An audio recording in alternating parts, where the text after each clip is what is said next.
Hey guys, it's Payback right here.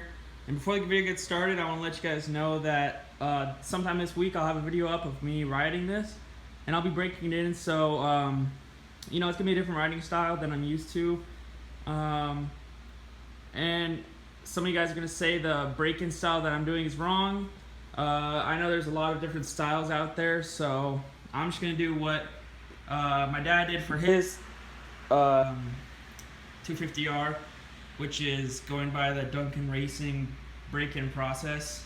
So in the video I didn't rev it up at all because I didn't want to risk any potential damage to the engine. I literally only have 2 startups on this, never rode it, nothing, so I don't want to risk having to re-sleeve it because it is overboard, so I don't want to risk anything. Just got the new fluids in. Everything's good. She's running good. No problems at all. The forks need to be done, but I'm not going to ride it that hard, so it doesn't really matter for now. I didn't rev it up that hard, so just wait until my video that comes out sometime this week. Well, actually, past this Sunday, if you guys are watching this video right now. So I'll have a video of me riding it, breaking it in.